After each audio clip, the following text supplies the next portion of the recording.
Boa tarde a todos. Sejam todos bem-vindos em mais uma tarde e noite na Casinha Uniluz. É com grande alegria que recebemos a todos, especialmente aqueles que aqui estejam vindo pela primeira vez.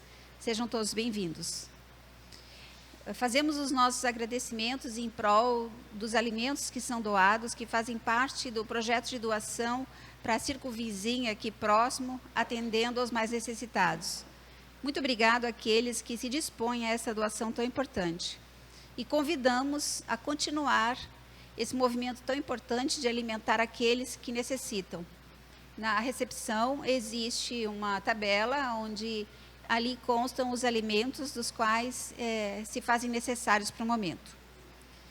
Nós também informamos que as reuniões elas são gravadas em tempo real, pelo YouTube, pelo Instagram, e por isso mesmo nós solicitamos que os aparelhos celulares estejam no modo silencioso ou desligado, a fim de não interferir com a gravação. Solicitamos também, informamos que os conteúdos da casa estão disponíveis em aplicativos do YouTube, do Instagram e também podcast. Temos muitas oportunidades de acompanhar as exposições que aqui são realizadas através das redes sociais. E por isso, então, poderemos sempre estar atualizados também com a movimentação que a casa oferece. Na noite de hoje, nós teremos o senhor Luiz Alberto, que ele vem do NEAS, do Alta de Souza, e ele vai trazer um tema bastante importante para nós, que é a porta estreita. Nós vamos, então, usufruir da companhia de nosso companheiro, né, nesse momento. Vamos proferir, então, a nossa prece de início. Senhor Jesus, reunis em teu nome, nessa casinha de amor e trabalho, pedimos autorização ao Senhor Jesus, a Francisco de Assis, a fim de que possamos realizar o trabalho do qual fomos chamados, esclarecendo corações, acalmando sentimentos, promovendo paz. Que na tarde e noite de hoje possamos sair daqui mais confortados, possamos encontrar aqui nas palavras de nosso companheiro a ajuda necessária para nosso restabelecimento e auxílio e amparo aos desencarnados presentes. Muito obrigada desde já, Senhor, pela grande oportunidade que nos é favorecida. Agradecemos por isso, Senhor, que assim seja.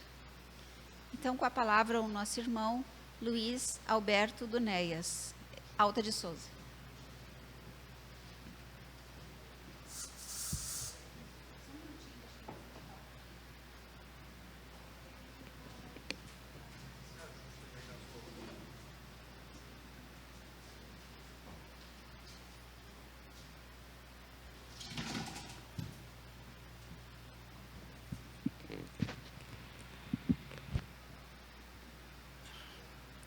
Queridos irmãos, em nome de Deus, de Jesus e dos Espíritos, encarregados dos trabalhos de divulgação dessa casa, começamos mais um momento de reflexão acerca do Espiritismo.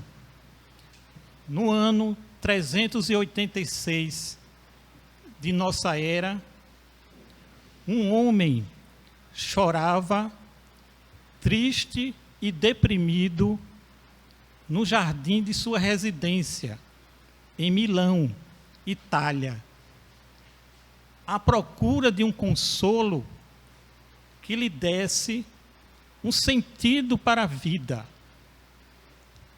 De repente, ele escuta uma voz que lhe soava aos ouvidos como num canto de criança. Toma e lê, toma e lê. Ele vira-se à procura do autor da voz e não vê mais do que um livro sobre uma mesa. Se dirige à mesa, pega o livro, abre-o e lê. Não caminheis em glutonarias em embriaguezes, não nos prazeres impuros e leviandades, não em contendas e emulações, mas revestivos de nosso Senhor Jesus Cristo. Aquele homem que momento antes estava com o coração em trevas, inunda-se de uma nova luz. E ele então, emocionado, vai ao encontro de sua mãe para lhe narrar o ocorrido. Observe que a leitura chega no momento e com indicadores precisos ligados ao sistema de vida que ele vinha adotando. Era uma vida de indisciplina, era uma vida de desregramento, era precipitação, se deixava levar pelos prazeres que o deixava mais satisfeitos na base das sensações, na base dos instintos. Era uma criatura que não encontrava no seu mundo íntimo a paz, não tinha segurança emocional, vivia numa estabilidade que não lhe dava bases sólidas de sustentação no que diz respeito ao atendimento de suas atividades. Poderíamos dizer que esse homem havia entrado na porta larga,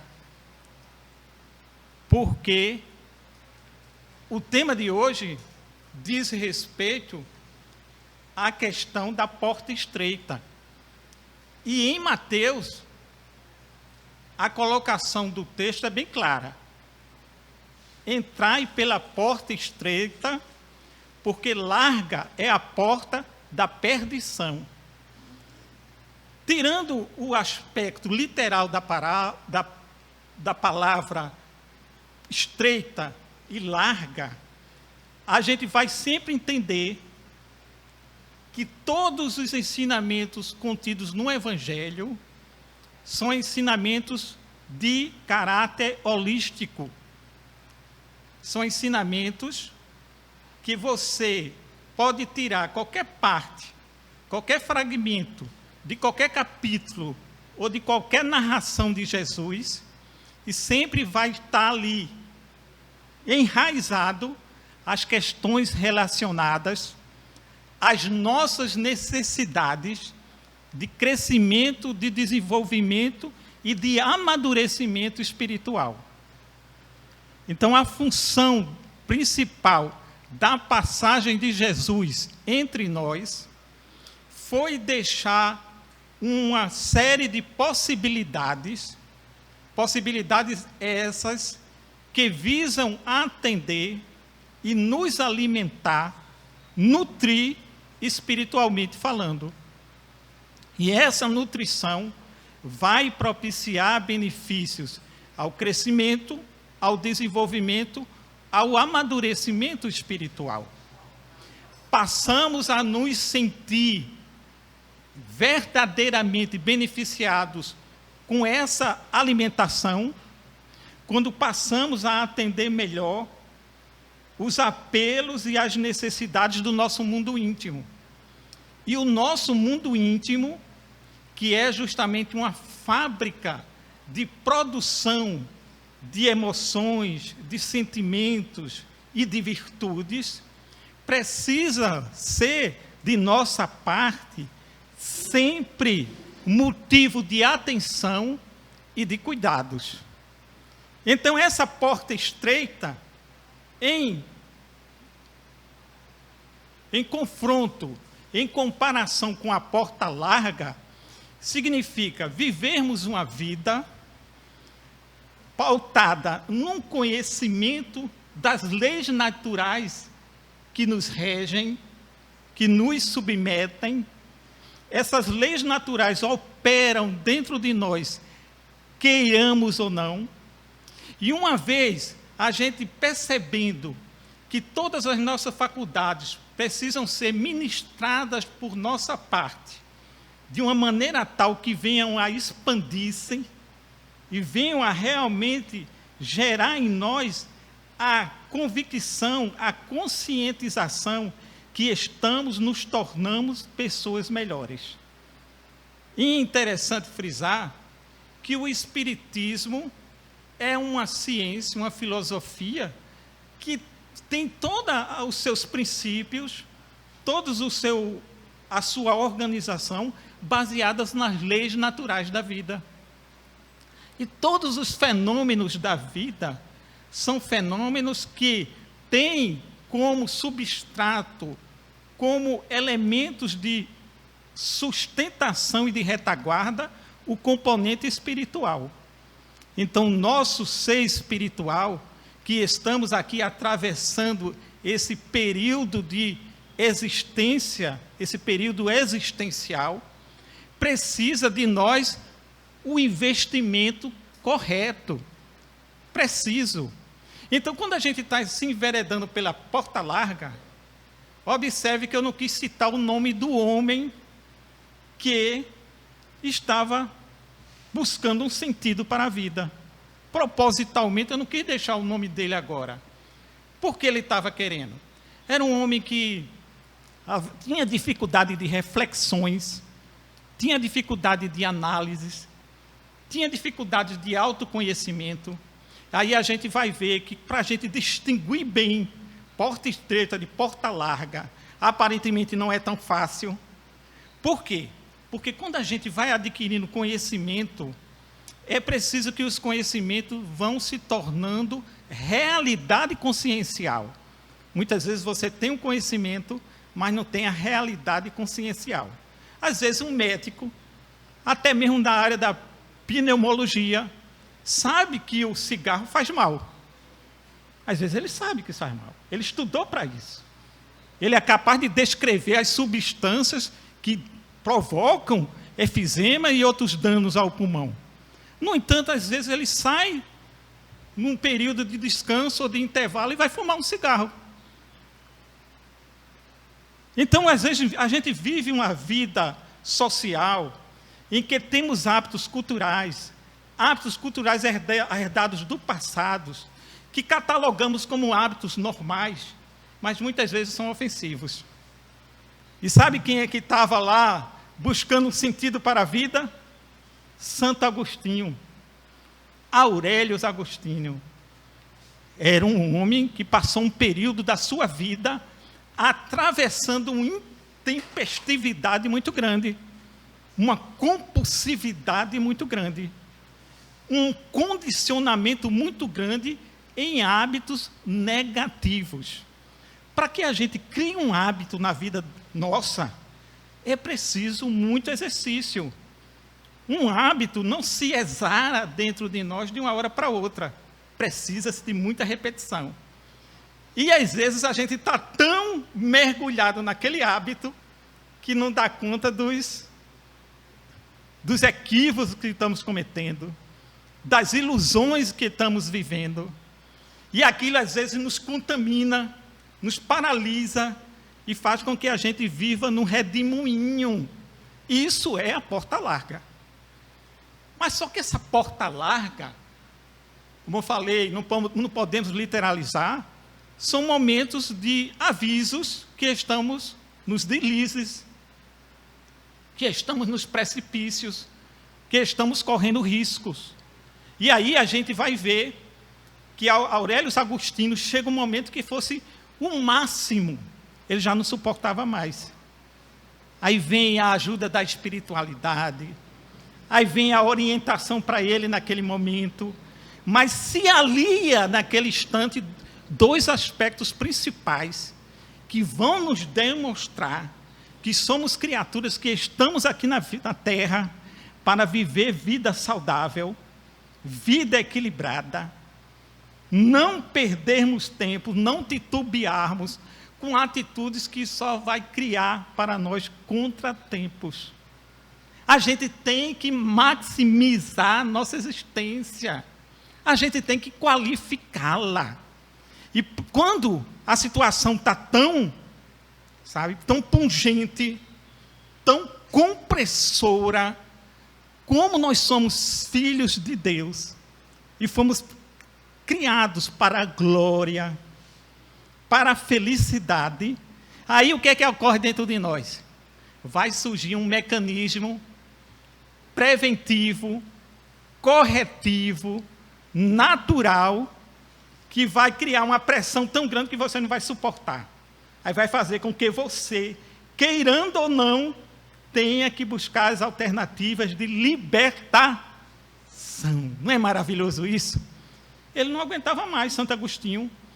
Pressionou-se o tanto, depressão, dor, dúvida, insegurança, conflito, interferência no pensamento, a mente anuviada, a mente esquartejada, o pensamento não organiza direito e direto, se fragmentiza. Aí o que é que acontece? Vai ele, naquele instante, e começa a refletir, começa a analisar, que vida sofrível, que vida que só me traz agruras, só me deixa no pedestal do desequilíbrio. Que vida é essa que me traz intranquilidade, que interfere na minha função social, que interfere naquilo que eu faço, que interfere nos meus princípios, nos meus valores, naquilo que muitas vezes eu não estou querendo fazer, mas sou arrastado pelo hábito, pelo vício. É a porta larga. Então, quando Jesus diz, entrai pela porta estreita, porque larga é a porta da perdição, é justamente para a gente não cair nessas ciladas. É interessante como, às vezes, na vida, a gente passa por inversões de valores. Sócrates dizia certa vez, há momentos que, dadas as sociedades, dão mais valor às coisas de menos valor, dão mais valor às coisas de menos valor. E as coisas que eram para ser realmente valorizadas, são escanteadas, são colocadas em segundo plano. Aí quando você começa a se observar melhor, a se autoconhecer melhor, você começa a traçar esse paralelo e vai desenvolvendo em você essa capacidade de traçar parâmetros e identificar padrões de relações entre causa e efeito. Ele fez, ele reverteu, mas ele esforçou-se muito, foi muito trabalho na vida dele. Então, quem quiser saber mais sobre Aurélio Agostinos, procure Confissões, que vai tratar em alguns pontos essa questão da vida dele. Aí você observe, não entrei em contendas e emulações, não nos prazeres impuros e leviandades. Observe a palavra leviandades. A porta larga está ligada com ela também. Por quê? Porque a leviandade vai ter uma relação muito estreita com a nossa personalidade, com o nosso temperamento. E muitas vezes a gente não se faz o autoquestionamento e não se burila ao ponto de dizer, será que o meu comportamento está sendo realmente um comportamento altruísta, um comportamento positivo? Será que eu estou me apresentando na sociedade com classe, com distinção, sem essa preocupação de ser melhor do que ninguém?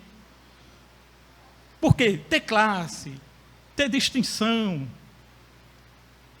ser uma pessoa que saiba realmente primar pelos valores positivos da vida, não deve ser motivo apenas de resultados de discursos religiosos.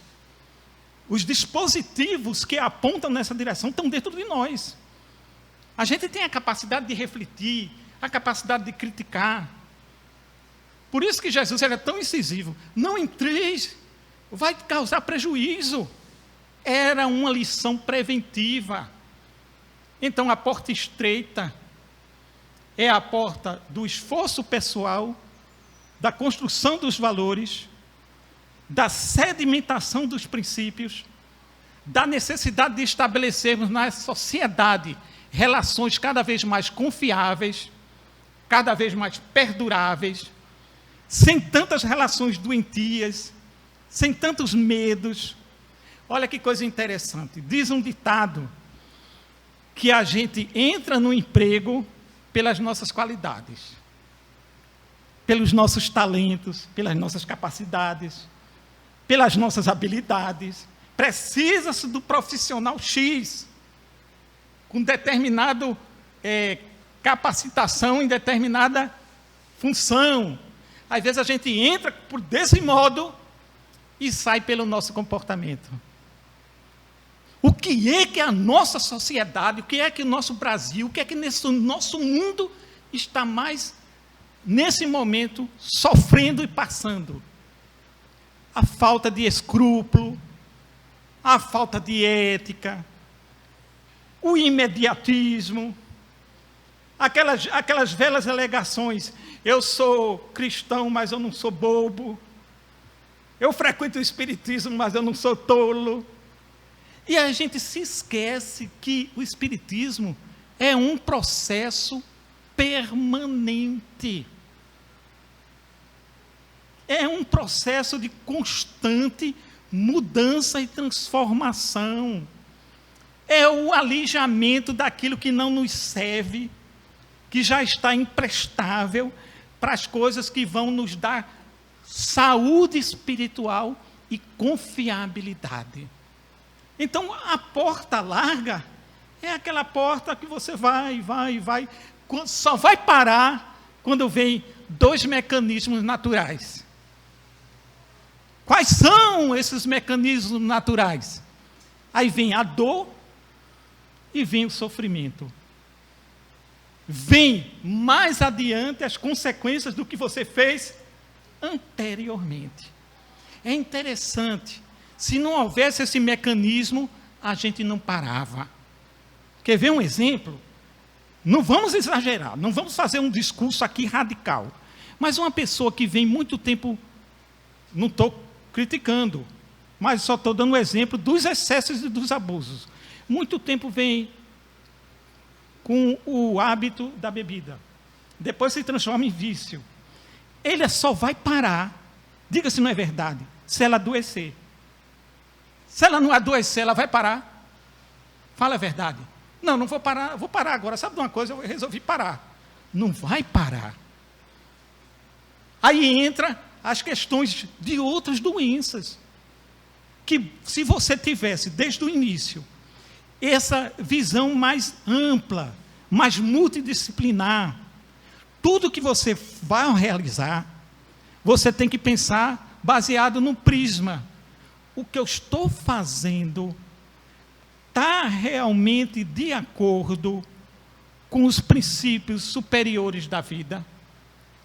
O meu relacionamento com uma determinada pessoa está sendo um relacionamento sustentado, coeso, em que está havendo a predominância, a permanência da afetividade positiva, da cordialidade, da empatia, da solidariedade, da compreensão, do diálogo, ou está sendo apenas movido pelos dispositivos instintivos?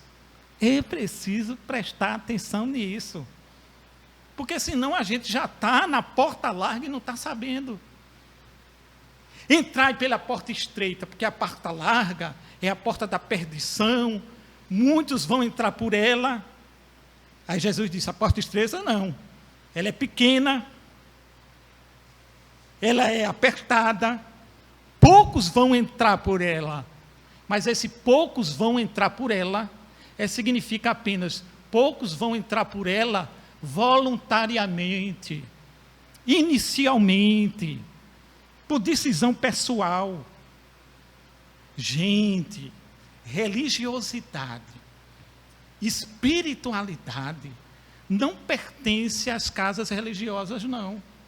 Religiosidade e espiritualidade pertence a nós. Faz parte da nossa estrutura espiritual. As casas religiosas têm um papel de nos avisar, de nos ensinar. Mas é para onde a gente for, aonde nós estivermos, e o que estivermos fazendo, tem que haver o sentimento da espiritualização, da cobertura, da ética.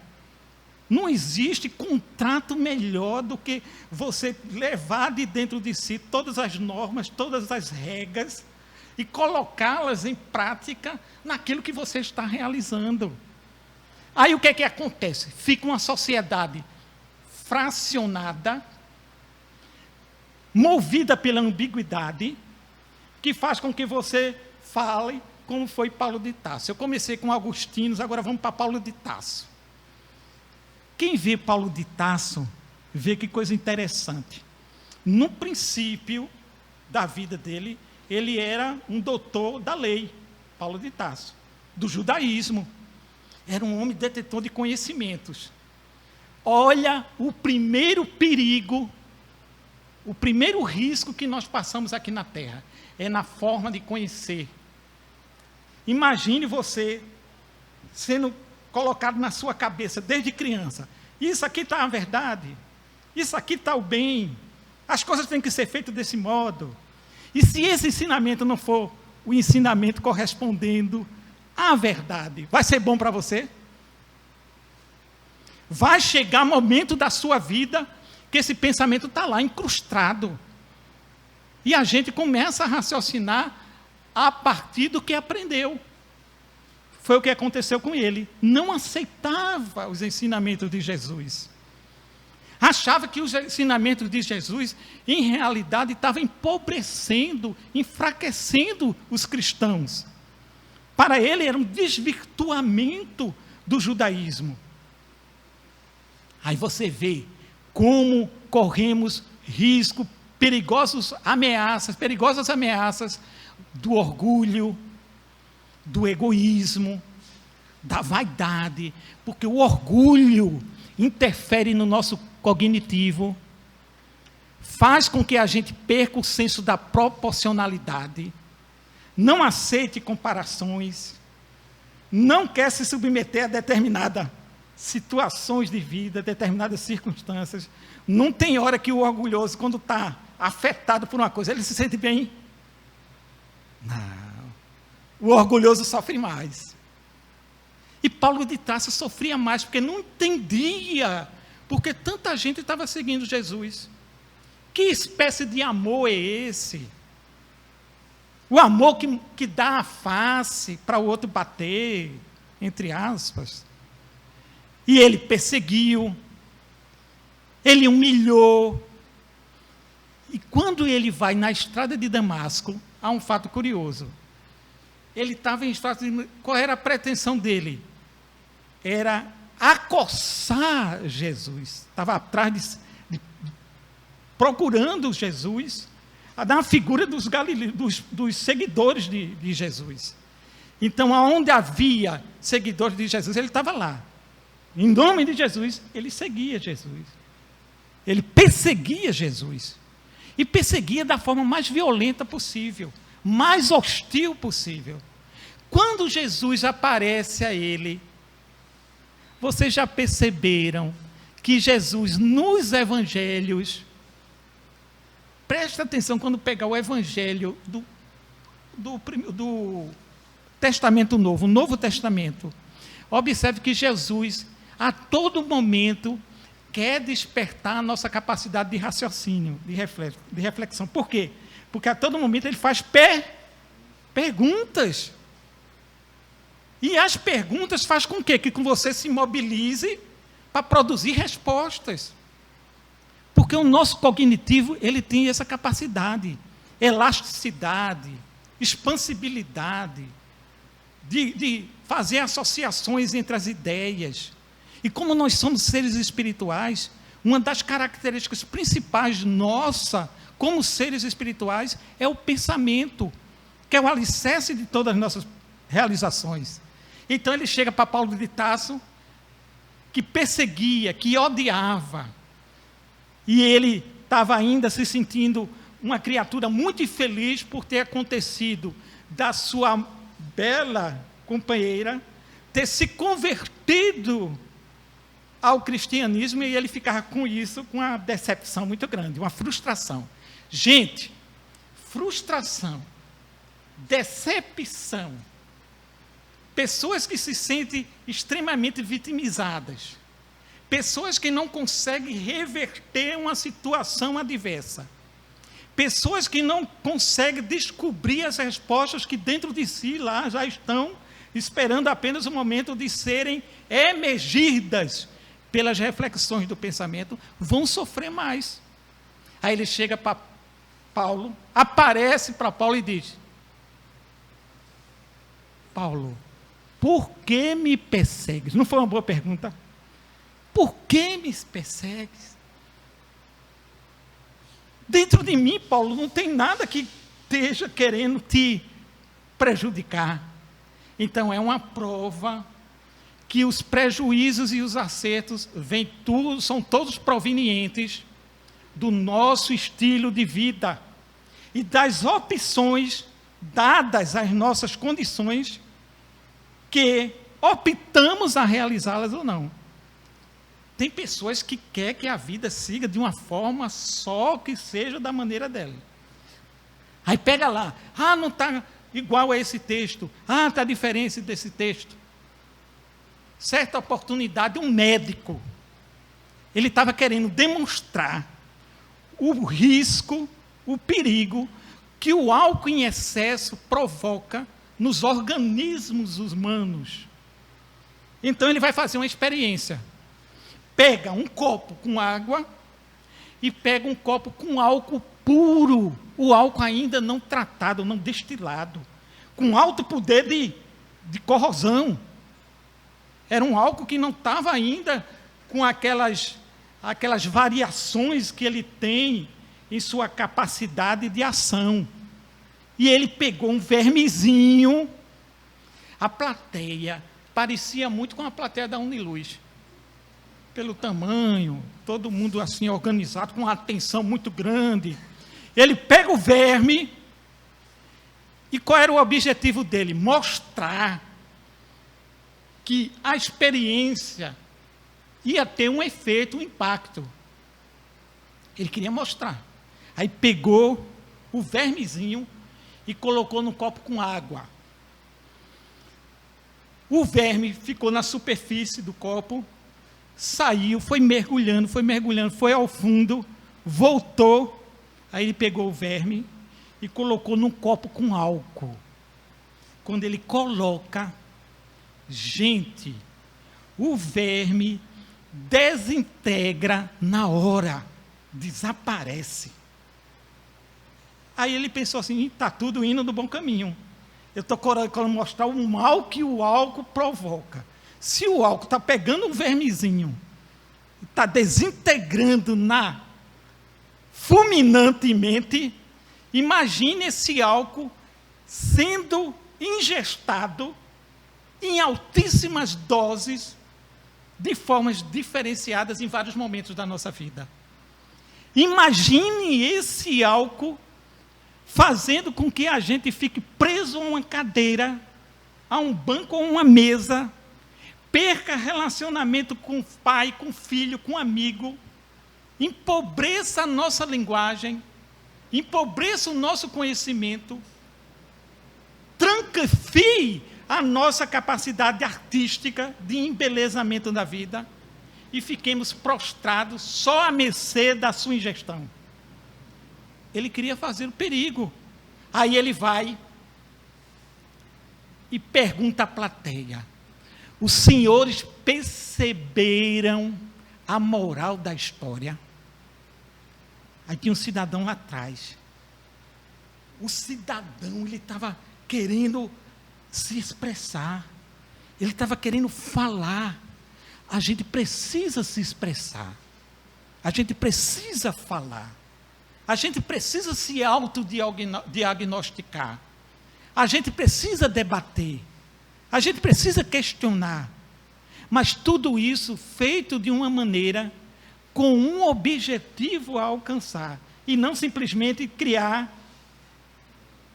polêmicas, conflitos, oposições desnecessárias. Aí está faltando a inteligência emocional, que faz parte do nosso processo cognitivo também.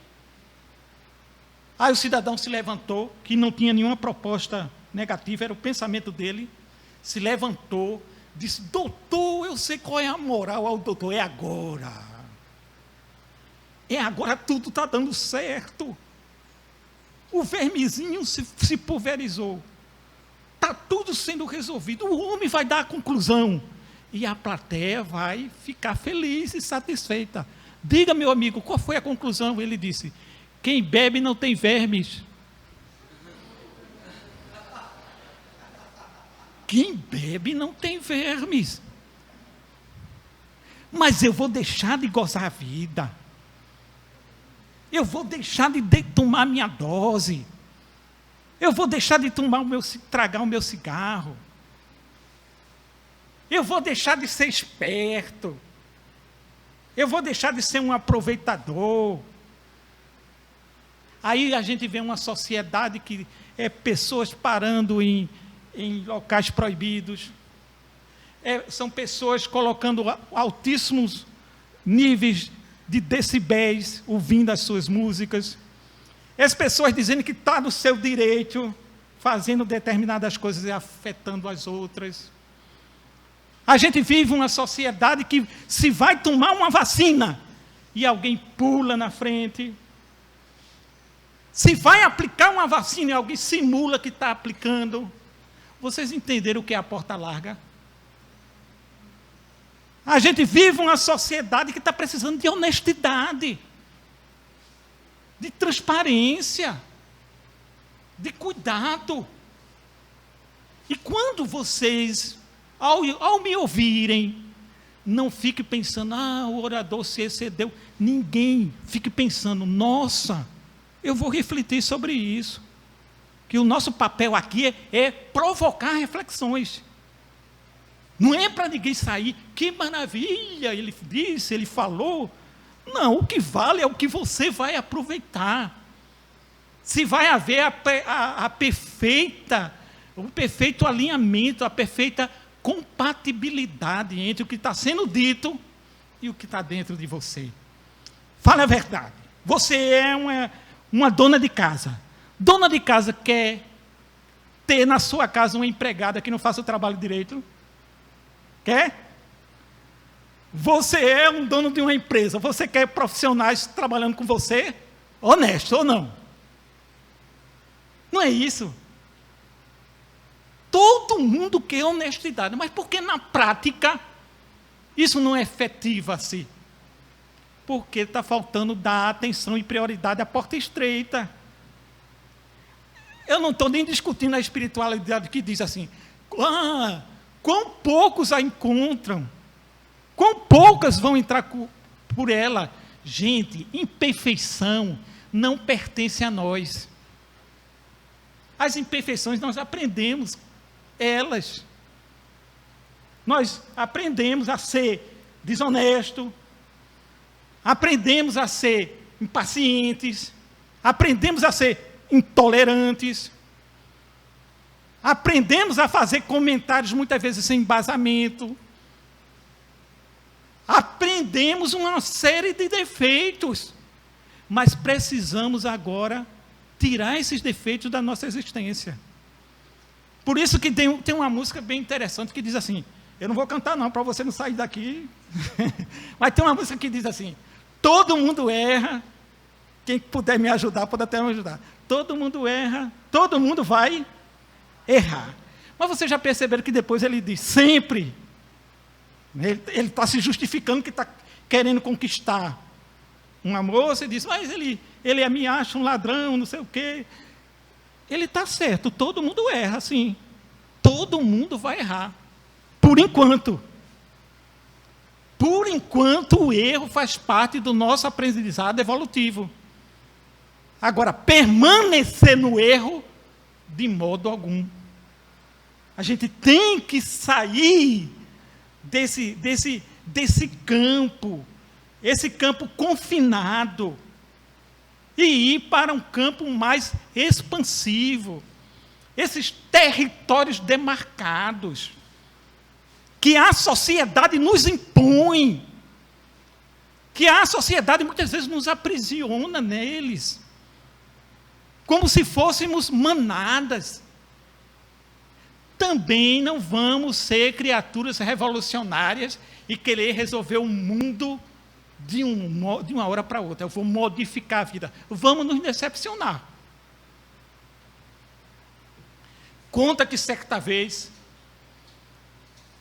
os trabalhadores, os funcionários de uma empresa, chegaram um dia na empresa e estava lá, na porta de entrada, uma faixa dizendo: morreu hoje aquele que estava atrapalhando sua vida na empresa. Morreu hoje aquele que estava atrapalhando sua vida na empresa. Você está convidado ao velório que vai ser realizado à tarde na quadra de esporte da empresa. Ficou todo mundo assim chocado. A morte de uma pessoa, sendo imperfeita ou não, dependendo da situação, sempre provoca uma comoção. E ficou todo mundo chocado. Meu Deus, a morte de uma pessoa. Mas ao mesmo tempo veio o sentimento de que alguém morreu, as pessoas ficaram realmente, de algum modo, abatidas, mas veio aquele sentimento de curiosidade. Quem é essa pessoa que está atrapalhando minha vida?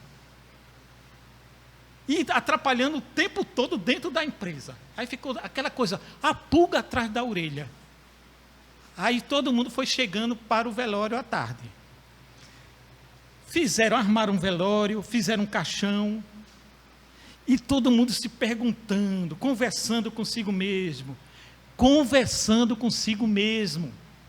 Vocês já perceberam que a gente tem que se aplicar, que é necessário a gente desenvolver e melhorar a nossa capacidade de pensamento abstrato e subjetivo?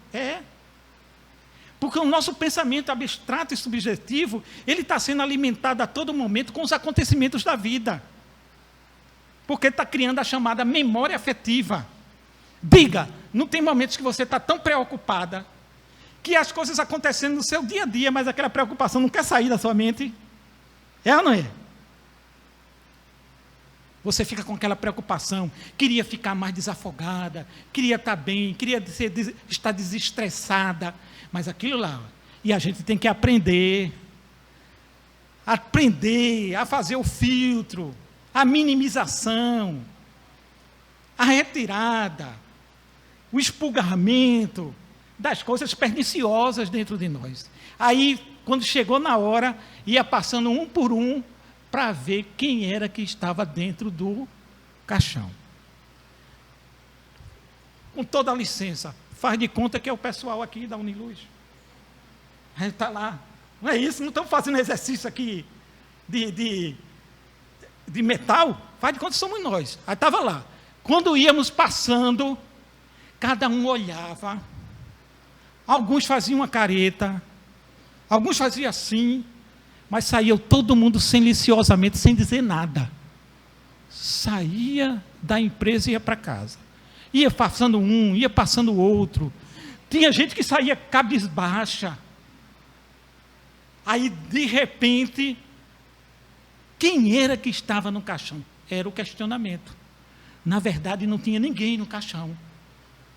Colocaram, foi um espelho no caixão. Aquele que estava prejudicando seria quem? Nós próprios. Com as nossas atitudes, com os nossos projetos de vida que não estão calcados na ética e na moralidade. Ética e moral é uma palavra muito ressurgente. A todo momento você vê as pessoas falando de ética e de moral. Mas Leonardo Boff, que é um estudioso católico, ele fala certa vez que a ética e a moral têm uma diferença. A moral seria o material que a gente constrói uma casa. Seria um material. E observe que a nossa existência aqui representa uma casa. Cada dia a gente está criando alternativas de vivermos melhores.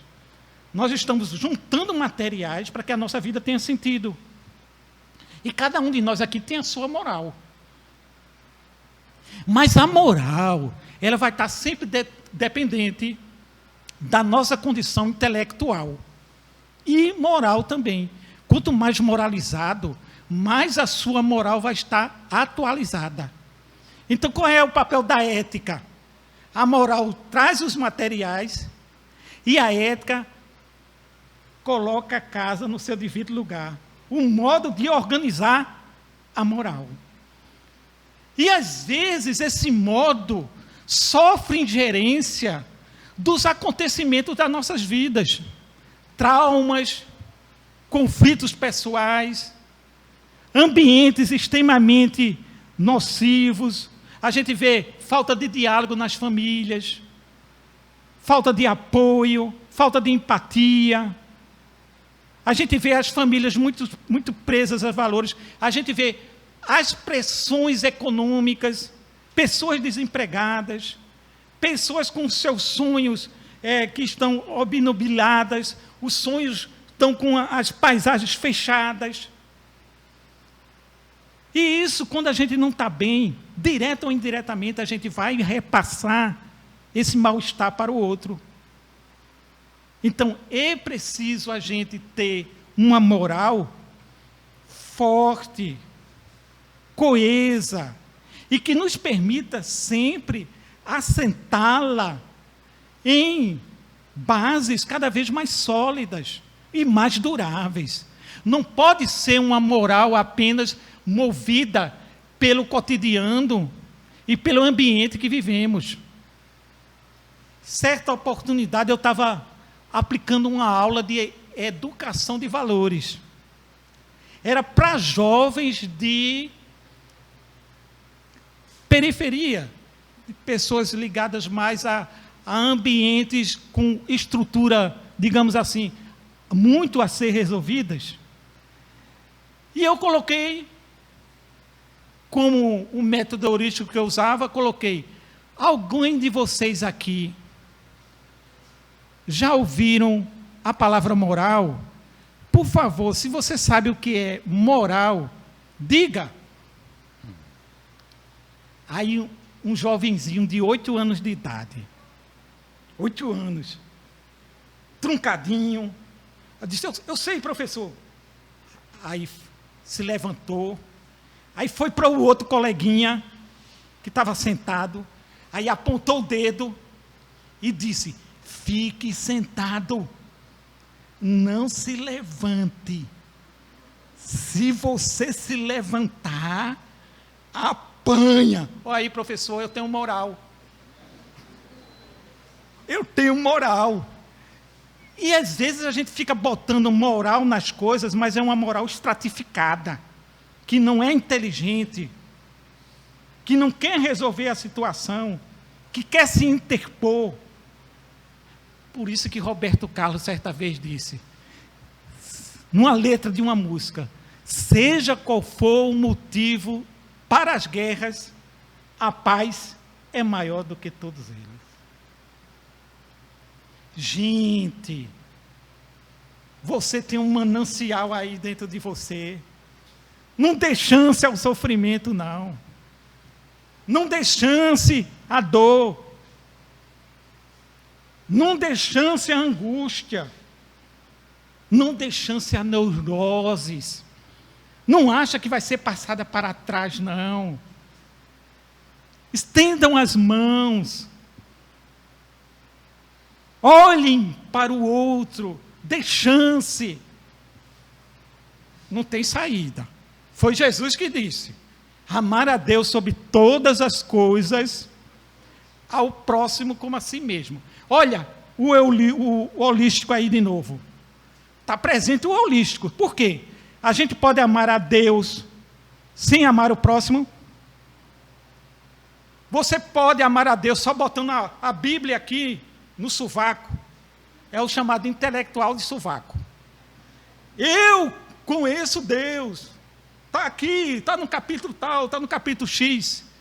A gente pode amar a Deus sem amar o próximo? Não. Podemos amar o próximo sem amar a si mesmo? E não adianta supor que está amando a si mesmo se não estiver obedecendo às leis de Deus. E se não houver um relacionamento pleno, feliz e profundo com o outro. Mas se a gente ainda não pode fazer relacionamentos perfeitos, olha a música lá, todo mundo vai errar, ainda estamos no estágio do erro, fica aí uma proposta da amistosidade entre aquilo que você tem simpatia, que você gosta, que você acolhe, que você ama, e aquele que você tem uma certa distância. Qual é o caminho do meio? A amistosidade. Dizia um pensador, não sei qual era ele, se foi Rousseau, se foi o outro pensador que falou a respeito, que disse: eu não concordo nada do que dizes, mas garanto o direito de dizê-las até a morte. Isso aí é a porta estreita. A porta que não se fecha. Ela é estreita, mas não se fecha. E uma vez que passamos essa porta, os horizontes se abrem e se alargam. Procure, ao sair daqui, ser cada vez melhor. Crie um projeto pessoal. Não faça nada no alvoroço. Faça com estratégias, com planejamentos, mas com intencionalidade, calcada numa verdade, calcada no amor. Faça sempre mais do que você pode fazer. Busque sempre mais do que você pode buscar, porque foi Jesus que disse: pedi, obtereis. Batei, abro-se-vos-á. Buscai, achareis. Porque foste fiel em pequenas coisas, confiar-te-ei coisas maiores. Se prepare sempre para o melhor, para o maior. Nunca fique dizendo: eu não estou à altura. Isso aqui eu não posso. Não tenha medo das relações sublimes, das relações legítimas. Não tenha medo ao dar um aperto de mão a uma pessoa, ter a ética, ter a beleza, ter a estética. Se mostre, se revele naquilo que você tem de mais puro, de mais bonito, de mais grandioso. Khalil Gibran disse certa vez: ai meu Deus, Khalil Gibran, ai meu Deus, eu não sou nem mais do que um gigante, nem menos do que um pigmeu. Entendeu aí? O senso da proporcionalidade. E a gente está se fazendo. Em 1954, Divaldo Pereira Franco, estava começando ainda, 1954. Casa do Caminho tinha sido inaugurada há pouco tempo. Ele viajou para Pedro Leopoldo, e chega em Pedro Leopoldo, ele recebe uma mensagem psicografada. Por quê? Porque Divaldo Pereira Franco estava feito alguns de nós aqui, em dúvida em relação ao futuro. Quais são as bases que vão nortear a minha vida? Quais são os valores, quais são os sentimentos? É os valores e os sentimentos de todos. Cada um num patamar diferente. Cada um no seu grau diferente. Ele recebe porque ele queria colocar a efeito todo o projeto que ele tinha com a Casa do Caminho. E recebe uma mensagem E essa mensagem vai servir para nós agora. Eis que fulgura o teu santo minuto de ajudar. Repassa em torno, compassivo olhar. Estende as mãos aos tristes da amargura. Repara, aqui além a desventura. Caminha ao léu, sem pão, sem luz, sem lar. Acende o próprio amor. Faze brilhar a tua fé, tranquila, doce e pura. Agora, eis o momento decisivo. Abre o teu coração ao Cristo vivo.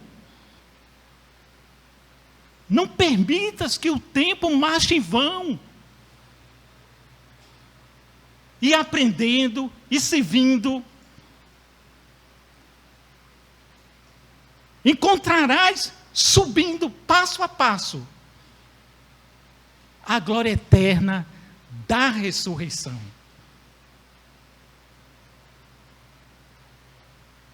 Não precisa botar um like. Gostei. Precisa não. Não precisa botar um like. Não gostei, também não precisa. Precisa é você colocar um like no seu coração e tomar a decisão de ser cada vez uma pessoa santificada, uma pessoa melhorada, porque isso é a nossa destinação. Isso não é discurso blá blá blá, não. É a finalidade superior para a qual estamos nessa existência. Um abraço em nome de todos que fazem a Uniluz. Muita paz.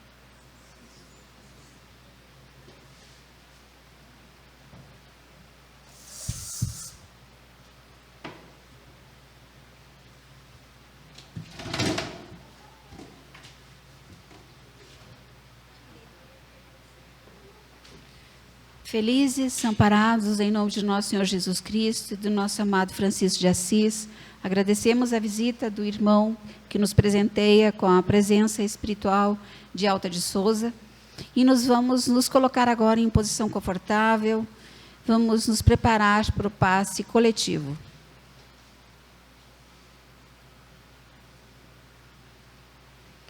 Vamos então à prece. Senhor Jesus, amigo íntimo de todas as horas, irmão maior de todos nós, agradecemos a oportunidade que nos é favorecida de crescimento, de entendimento, aonde nós nos colocamos em melhor posição.